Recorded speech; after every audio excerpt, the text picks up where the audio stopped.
So this capitalist market economy vision of wage labor production for a market in capitalist firms, what the way we want to suggest we could look at it is that's just the tip of the iceberg. I mean, it's what is maybe most visible and people pay most attention to. While underneath the iceberg, right, underneath the water, are all of these other various ways of organizing economic activity that already exist, that we already participate in, that people already depend on, for survival, or where people are practicing different kinds of values and different types of economic relationships, and that these are economic just as much as on the top. So if you can't read, we have a variety of alternative ways of structuring things, and if you notice, they're not all things that we might desire. But we have, we could put slavery down there, and we can put theft of all kinds. And so this is not to say we want everything that's underneath the iceberg, but just that this is a more complex picture of what we're really dealing with here. Can you read those for us, please? Yeah. So we have it says in neighborhoods, in schools, within families, between friends, on the streets, the retired, unpaid, non-monetized, barter, volunteer, gifts, informal lending, not-for-market, in church, temple, moonlighting, self-provisioning, illegal, consumer cooperatives, producer cooperatives, under the table, self-employment, non-capitalist firms, children. Now we're going to talk about some of these will be talked about a lot more as the day goes on. But the main idea of this view, which some call a diverse economies perspective, is a couple. I mean, there are a couple motivations here, and the first is to say, well, when we think about how do we define economy, it's all the different ways that we try to make our livelihood, all the diverse ways and diverse practices, and that economy is about different types of social and institutional relationships. And what?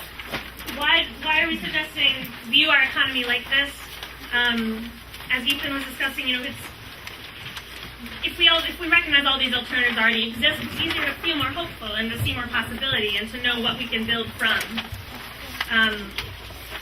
It's also easier to see that we don't just live in that snow globe of one unified system. And so that maybe has a consequence for how we want to think about economic change and how we want to think about models, that we don't necessarily have to think about the only way of winning or making progress is replacing one whole big economic system, one unified system, with another whole unified system, economic system. Because looking at all this mess, it's not a system. I mean, there's patterns and there's structures within there, but it's not one big unified system that we, have to overthrow by taking over the state. Right? And we maybe don't need to then wait until we're powerful enough to impose a whole new unified system. But as a teacher, both Ethan and I titled a chapter of a book, "How to Smash Capitalism While Working at Home." In your spare time. How to smash capitalism while working at home in your spare time. Which, actually, just to mention that she took inspiration from the feminist movement, where gender and power relationships were transformed not by taking state power, but by changing consciousness and practices from the bottom up, by study groups and study circles. And that's a way that we can envision change, bubbling up. So she said, why do feminists get to have their revolution but anti-capitalists have to wait.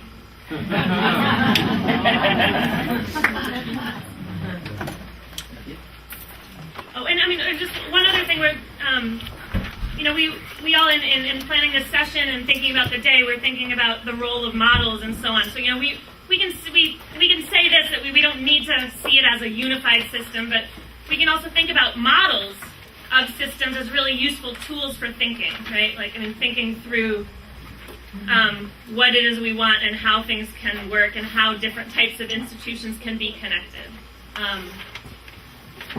So, you know, we can think about this tension that while we may not ever get a world where the world looks like that one model of the economy, models can be useful, and we'll, you know, discuss and evaluate them as we design. But isn't sort of the point of what of what this is that there's no unified system now anyways? Yeah. Yeah. So if somebody was presenting you with an alternative unified system, you'd have to ask yourself, do I even want a unified system? Yeah. You know, if we don't have one now, like, Right. is that something we actually desire? Right. Is nature Maybe we'll have to put that question aside. It's a good one.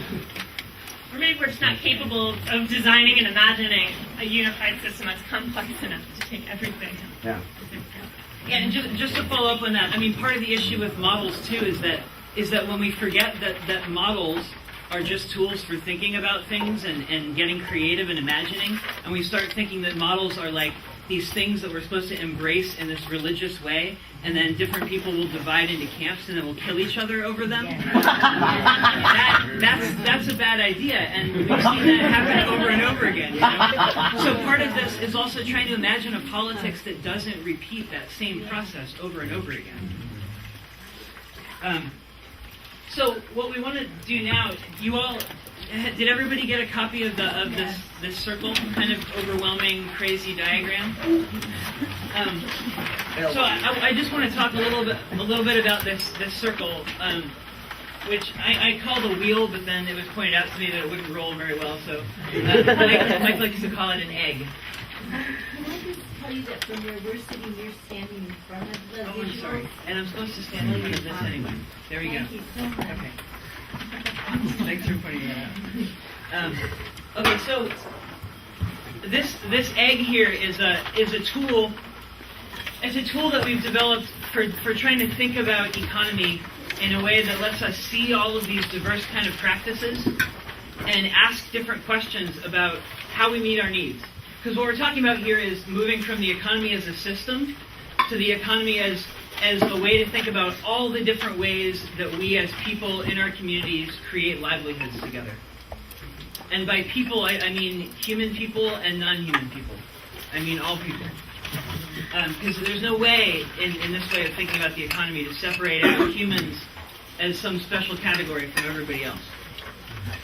And so these are categories that can help us think about different sort of like moments of economic life. And then we can start to think about the different practices that we engage in and the different institutions that we recognize in our communities, in our state, in our world, and how they sort of fit into these patterns.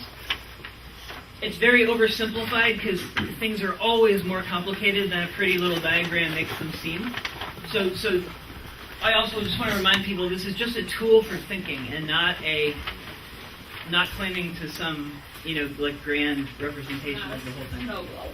So it's not a snow globe, right? So to start, creation up at the top of this circle. This is something that's often left entirely out of economics, because economics usually starts with production. The point where humans mix their labor with things and make real value, right? As if this is the beginning of all processes. So part of what that erases is the fact that we live in this mysterious universe where all of these processes are happening that are totally beyond us. I mean, the processes of birth and death and all of these things that we're born into, air and water and soil and photosynthesis and metabolism and then also in terms of human culture, things that none of us created language. We don't create the shared stories and the cultures that we inherit. The knowledge that we have and the skills that we have, those are all things that are created over thousands and thousands of years and passed on to us. And so they don't really fit in the realm of production. It's sort of like the shared common heritage that we build everything from. So in a way, one of the first questions in economics needs to be, how do we care for that kind of pool of shared common, I don't want to call them resources because they're more than that. They're relationships that go on, they're sources, right? Relationships that go on through millions of years. How do we care for those things? How do we share those together? So from there we go into the realm of production or reproduction. We like to say reproduction because in economics, when they say production, they usually mean like building cars and just like making stuff, And so something that gets lost is all of the work that we do to actually reproduce our lives that doesn't involve money. For example, housework, which is probably the most productive activity that humans have ever done and will ever do. What our entire human economy is based on, in a sense, is the productive work of raising children, of cooking meals, of just maintaining our lives on that daily basis. So that's why we like to talk about reproduction as part of this whole process. But also in that we have these institutions that we organize production through. So for example, worker cooperatives is a way that we organize production that answers some of the questions on this circle in a particular way. Questions about how do people who produce things organize their work together? How do they make decisions? Who controls what is produced and how it's produced? Who controls the surplus that's left over? Who gets the profit, if there is any? Who decides on those things? So I forgot to say, as you'll notice, on one side of that sheet is just kind of the generic circle with some questions. And that's sort of like something that maybe might be helpful throughout the day to come back to when thinking about different proposals about economy. And then on the back are some examples of particularly cool things that we think might be things that we would want to highlight in these different sectors that exist in our communities and in our lives. So to move on to transfer, this is the way we move things from things we make to who uses them, how those things get there.